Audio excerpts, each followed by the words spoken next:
If you're looking for a video to show you the best camera settings for your real estate photography business, then you're in luck. This video has everything you need to know. This is going to be another really quick video just showing the best camera settings that I personally use in my own business to capture consistent real estate photos every time. I'm not going to go too crazy in depth on the why you need each of these settings, but I will touch on each point to make sure you understand the basic why of why you should use them. First off, you want to be shooting in manual mode. Pretend that nothing else exists. Turn your camera's dial to M and leave it there. After the camera is set to manual, we'll want to set your camera to take raw images, which you can do by pressing the menu button and then selecting image quality and setting it to raw. This will depend on exactly what camera you're using, whether it's Sony, Nikon, Canon, but the general process is the same. This gives the most data in your final image, which you'll need when it comes time to edit. Then we'll need to make sure that we're shooting in the correct aspect ratio, which should be, generally speaking, 3:2. If you don't know what aspect ratio is, your TV is 16:9 and your phone, chances are, is 9:16. Instagram used to upload in 1:1, 4:3, that kind of stuff. So real estate images, just in general, 3:2. Once those settings are locked in, you'll want to set up your 2-second timer and bracketing settings, which you can find a video explaining how to set it up on a few different Sony and Canon cameras just up here above my head somewhere, coming soon or uploaded now.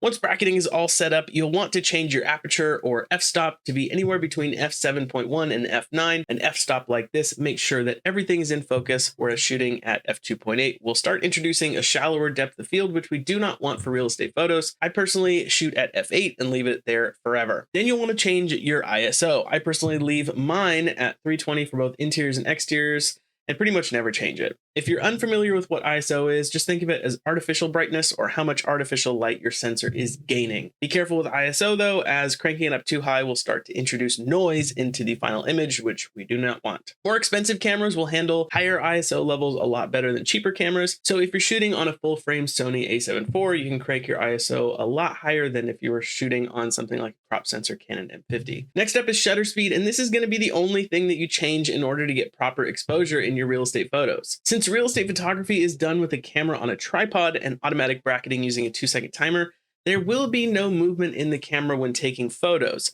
So if you're shooting an extra dark garage with little to no light, you can just lower the shutter speed, which will mean the sensor stays exposed for longer, letting in more light. Remember, if you crank up the ISO too high for these darker rooms, then you'll get too much noise, which we again want to avoid. Just leaving your shutter at a much lower speed will introduce all the light you need, but without the noise. When you go into each new room or even every new angle, you'll probably need to change your shutter speed to make sure everything is exposed correctly. As long as your metering is somewhere between -1.0 and +1.0, you should be fine, since we're taking 3 photos, all 2 stops of light apart, and we'll get all the light and shadow information we need from these brackets. There's some forgiveness inherent in shooting HDR photography, which is good news for you. And if you'd like to see a more in-depth video on how to expose your camera properly, again, click somewhere above me if that video is out.